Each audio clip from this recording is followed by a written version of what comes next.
Hi everyone, welcome back, and today we're going to be reviewing two books. You've reached Sam, you've found Oliver. Now, I was told that this is book 1 and book 2. So I'm going to be reviewing this book as book 1 and book 2 because that was the way I was told. But I'm also going to talk about the why this is considered book 1 and this is book 2. And my many problems with these two books combined. Starting with book 1, You Found Oliver. So this is book 2 in the actual series. This follows a man named Oliver, and you follow him who is grieving the loss of Sam, his best friend. Throughout the book, he's been messaging this man who has Sam's number, and this is the year after Sam's death. He's still grieving, and you see through these text messages Oliver is expressing his feelings and things that he has experienced throughout his life during his grieving process. And one day he accidentally calls the number and he ends up finding out this is actually a random person and it's not Sam, and then they spark up a conversation. Now that's the whole point of the entire story, but this book's framework of concept is going into alternative timeline. What I mean by this is that the book follows this concept of that the following year of Sam's death in April, which marks the anniversary of his death, and from there and onwards it's kind of like a blur. So after that, they had the phone call happen in April, and then for some reason this alternative timeline, it jumps to November. And you get this experience that Oliver is like grieving and trying to figure out what on earth is going on. So that is the point of this entire book. And to me, it's just ludicrous. It's so insane and stupid. And we're not going to even talk about the acknowledgements just yet because that plays a very important role into the book's concept. So throughout the entire story, you follow Oliver's grief, which I really liked the emotional weight of it. And what I was told was very true. The emotional weight holds a very big layer into Oliver's understanding of what happened and coming to true acceptance of Sam's death. However, throughout the book, we learn a lot of very big details about Oliver's life and his relationship with Sam and what it was like for the both of them. Technically, their friendship, but it feels very intimate because throughout the book Oliver talks about 3 specific things. One was he talked about his love for Sam, which does come up in book 1, which is You Reach Sam. He does mention that he loved Sam more than friends. In book 2 he talks about how he wanted to confess his feelings the night he died, but he never got that chance. Is grieving that specific concept, but it never got around to it. And the other thing was that Oliver didn't know how to process this whole thing, and this alternative timeline situation doesn't really make a lot of sense. And we're not going to even get to the ending just yet because the ending is so bizarre, and I feel like it's worth talking about book 1 before getting to the ending because the ending left me questioning my existence. By the ending of this book, it just drove me up the wall because it's like, what was the point of that? That is so stupid. And it doesn't even feel like proper closure either. Whereas book 1 sort of did have a good closure, but we're going to talk about that as well. But it does a better job than book 2. Book 2 just made no sense. So throughout the book, Oliver is dealing with the different timelines, but it's more like in the reality. Like for example, Oliver is grieving like the places. So for example, Sam's job. Throughout the book, him and Sam had shared a kiss. And I'm very curious about that whole situation because I was like, is this the moment that you fell in love with Sam in a more romantic way? The book does not cover that, and that's what irritates me a lot more. And because throughout the entire book, we're kind of glossing over his grief in a way that doesn't really illustrate to the narrative in a really good, coherent way. What I mean by this is now what I'm going to refer to book 1 now, because in You Reach Sam, Julie has phone calls talking to Sam on the other side. We're going to talk a bit more about that in a minute, but Julie is using the phone to talk to Sam because it was like one day Julie accidentally calls Sam and Sam actually picks up, and that was the point of book 1. Helping Julie grieve over Sam. With that, it's using the phone and actually connecting with him.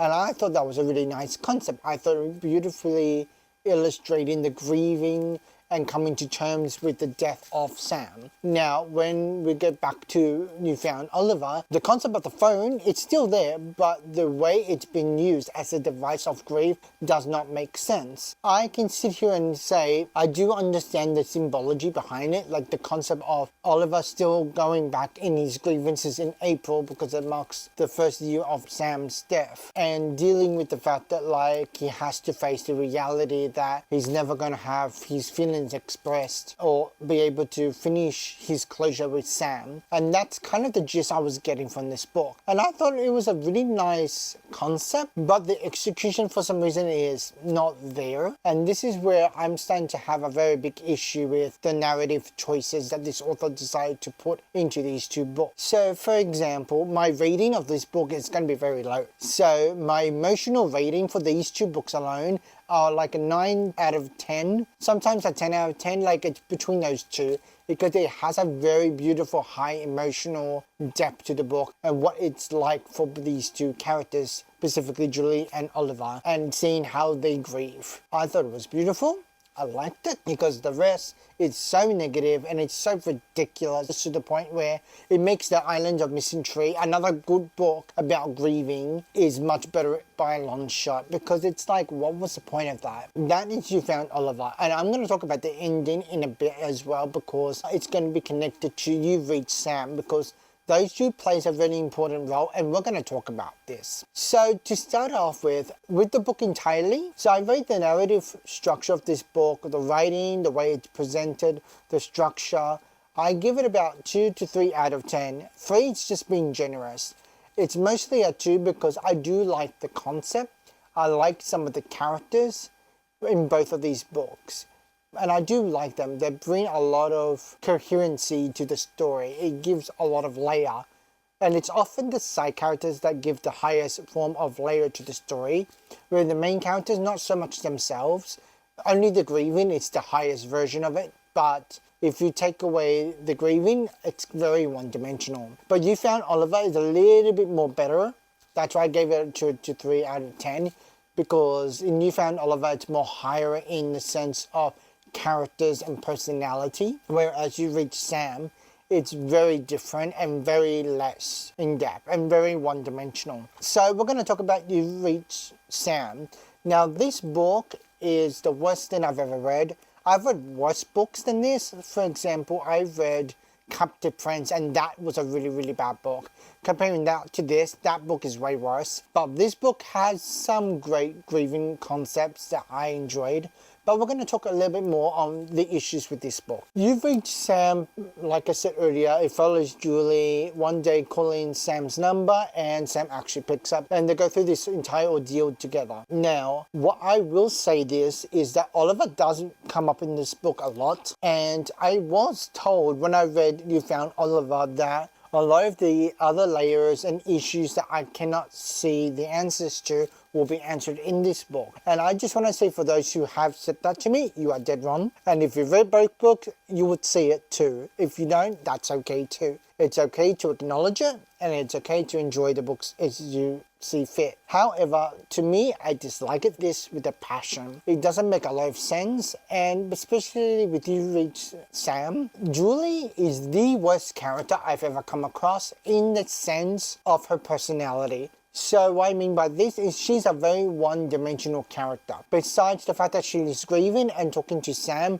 that gave the book structure in the sense of the grief. When Julie talks to the other characters, it's very one-dimensional. For example, there is a lot of times throughout this book where she would do something, then she would forget about it and grieve over Sam. And then after that, the assessment or whatever it is she was doing, she totally forgets about it, and she all of a sudden is in trouble or something really goes wrong, and she's like, oh, I forgot about doing this, oh, I forgot to do about that. And she was like, I didn't do anything. And I'm like, just several pages ago, you did the exact thing. You just didn't continue. And a good example of what I'm talking about is there was this specific assessment that she had to do. The teacher said that he understood everyone was grieving. Oh, and by the way, everything happens over a 2-week period, because that's what the book is trying to illustrate. It didn't give me a strong timeline of how long it's been after Sam's funeral, the year he died.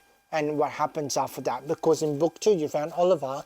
That was a year after. You reach Sam, it's the year that he died. So this is apparently 2 weeks after Sam's death that Julie decided to throw everything out, and then dealing with assessments and assignments and all this. So I want to give you that layer of context, because what happens is the teacher was like, I understood everyone was grieving and the death of a friend and classmate. So he decided to give everyone 1 more week of an extension so everyone can complete their assessment. And Julie has an issue with this because she never completed it. And the teacher goes, I understand everyone's situation. Everyone's going to have a 1 week extension and there's no if, no whats, no buts. He pretty much fails Julie because Julie didn't do the work, which I find a bit ironic because in the book, Julie does mention that she had to do an assessment, and then apparently she fell asleep, and then what follows that in a couple of pages time that the teacher ended up failing her for not doing the assignment. And I thought this was so insane because to me it didn't feel realistic after a week of Sam's funeral, which by the way Julie never goes to, which is kind of the point of the entire story. And I understood like maybe everyone grieves differently. This is an example of regret and what if situations for real life readers, so I understood that. The author does not illustrate the duration of time that has gone by. What I do understand is like every night Julie does talk to Sam over the phone, but it does not give you a good sequence of time of this is what happened, this is the next day, this is the day after. I kind of got the gist, but based on what I understood, this was overall duration of 2 weeks because everything that has been discussed, it's acting like it was last week. And I thought to myself, wait a second. And I looked how many pages I've got left and I kind of calculated in my head how much of the way into the book I was when I read You Reach Sam. I realized about 1 to 2/3 way into the book, it was giving me the timeline of 2 weeks. Maybe it was a little bit more, but it didn't feel like that. And the author did not illustrate that in the words that this was the duration. Towards the end of the book, it does illustrate that graduation was around the corner. And then I thought to myself, wait a second, towards the beginning of the book, it talked about graduation being 3 months. So I was like, oh, okay, all of a sudden it's 3 months gone by. So after Sam's funeral, something happened there and the duration of that timeline was not explained. That was one of the first few issues I had with this book. The second thing is the fact that Julie decided to collect all of Sam's stuff and throw them out because she didn't want to deal with his situation. Maybe it's a cultural thing for me, but in my culture, I am Greek by the way, when someone passes on, which I've experienced a few times myself, that the grievances is a bit different. Like you don't throw anything away and you need to give the family or the people to go through people's stuff in a more slower pace. So often it's 3 months, maybe a little bit longer, depending on the person, but it's often a long time, not straight away after the funeral. So I find this very interesting. That causes a big issue because I was like, you're grieving and you're avoiding everyone to critique on why you're throwing out Sam's stuff. And you're avoiding that on purpose. Like, it doesn't seem right to me, and it didn't sit really well with me either. I do understand the book's message and concept. By the end of the book, it really spells out the entire point of the book to you as the reader, but you're talking through the lens of Julie. So for example, one of the side characters tells Julie that you can honor Sam and his memories and have that because you're always going to think about him. And I thought to myself, if it's taking you close to 300 pages, maybe a bit more if needed, to tell you that message, then there's something seriously wrong with you. And that's why I feel like Julie is a very one-dimensional character. Not only that, there is so many other aspects of this book I didn't like where Julie didn't really go through with a lot of things. As an example, she argued with Sam over the phone about going to the film festival, which Julie's friend Tristan, and co-worker too, is inviting her to go, and Sam is like, you need to go. And Julie's like, no. And Sam is like, you need to get over me and go to that festival. And Julie was like, I'm not going, because she didn't message Tristan in the beginning saying that she's going to go. Then she said she's not going to go, which she does tell Sam this. And Sam is like, you need to go. Then she goes, fine, I will go. Then she messages Tristan and says she's going to go. Only for a couple of pages later being like, I'm not going. I'm like, pick a lane, woman. You can say that you're grieving, but at least stick with your words. I didn't like how one-dimensional Julie became. And also, the other thing I'm having a very hard time reading through this is that Julie keeps asking Sam where he is. And Sam is like, I can't tell you that. And I'm like, you are a stupid person. I am sorry to say this, you are stupid. Because Julie keeps asking Sam over and over and over where he is. And I'm coming to understand that this is Julie's way of wanting closure. And Sam is not giving that to her. And that's what irritated me a lot. Now, back to what I was saying about my culture. It's just the whole grieving doesn't seem right. And I thought maybe it's a cultural thing in the way the timeline works. There was this one other scene which I want to point out as well, is that the author put in the story, which I thought it was a beautiful scene, and it was that Julie and a bunch of her friends decided to organize this lantern thing where they light the lantern and give a last message to Sam and light it to the sky as they're symbolizing the message to go to Sam. And I thought that was really beautiful. And I thought of it being, this must be a cultural significance, because in my culture that's not a thing. And seeing this being illustrated throughout the book, I'm like, maybe it's another cultural thing. And I discussed this with a family member of mine who read the book to some extent, and she pretty much says this is very much a generic thing. This is not a cultural significance. It's a very generic, generalized version of grief. And I disagree, because I ended up looking it up because I was like, I'm pretty certain this is a cultural thing. And I looked it up and I found that this is part of the Vietnamese culture. And I thought this was really beautiful, and I really wish people should stop saying this is very generic when it's not. And it's good to have books that explores different cultures and showing their version of grief, because you're also opening the eye to the reader to the way of different heritage and traditions follow versions of death. And I thought that was beautiful. At the end of the day, I will say this. This book is not worth your time. It's not worth your money. Don't buy this book. Unless you want to be confused, don't read it. And I strongly encourage you to get The Island of Missing Trees, because that is a really good book on grief. Thank you guys so much for watching. If you guys like this video, hit the like button and don't forget to subscribe to my channel if you have not done that already. And I will see you guys in my next video. Bye!